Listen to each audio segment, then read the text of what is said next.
Hey guys, myself Sumit Lodha, and in today's tutorial we go about learning filing of IEPF-1A.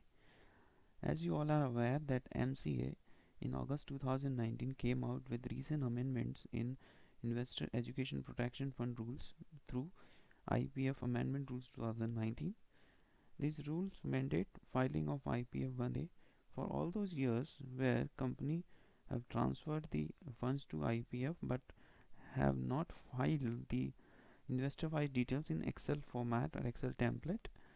So this is basically a repetition of what we have filed earlier. So whatever forms we have filed in the INV1 or form 1 format, wherein we have not uploaded uh, investor wise details in Excel format, then this IPF1A form is to be filed for all those years. So here we go. First you need to put your corpus identity number as is in all forms you are doing. Just to click on pre-fill, and this name, address and email ID of the company will automatically be pre-filled through MCA system. Now the form through which payment was done, you need to select whether payment was made through form 1 or form 1 INV or through others. If it is form INV 1, then you need to select here and then put the SRN number of form 1 or form 1 INV and click on pre-fill. Once you will do that, the challan number of that dividend payment challan number will automatically come over here, and you need to put the date of payment and the amount credited to the fund.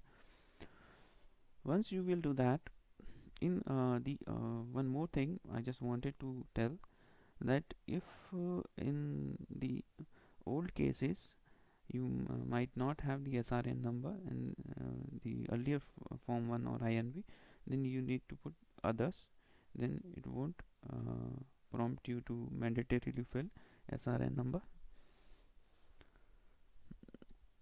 And then click on the mode of payment, whether you have made the payment, the challan payment or online payment, and the amount, whatever amount you have transferred to IPF, that amount you need to mention over here, and date by which amount should have been credited. This is the due date of transfer of that year. Like if you are filing this form for 93-94, then you need to put the date of the due date of transfer of the fund at that time. So once you have filled all these details, you need to put financial year to which the amount relates. Like I am filing this form for 93-94, then I need to mention here 93-94. And the last but not the least, the copy of challan. The copy of challan of that year need to be attached or enclosed as a mandatory attachment. And once you have done all this, put the resolution number, date, and get the signature of the person authorized from the company, and click on check form. Once form is checked, and do the put the digital signature and do the pre-scrutiny before filing of or uploading of this IPF-1A. Once you have done this uploading of this form, on the next day you need to upload the investor wide details in Excel format. Formats are available on IPF website.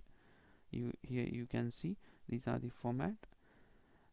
The 4A IPF rule 4A, this is the IPF-1A format. You can download it, fill in all the details, like details, folio and share folios, details of the shareholders and the amount due to them, and then validate this sheet and upload on the website of MCA. Hopefully this tutorial will be helpful for those who are struggling to file this particular form, and in case of any queries you can put your queries on the comment section below. So it would be great if I could do some to reply to some of your queries. Thank you very much, and in next tutorial we will see filing of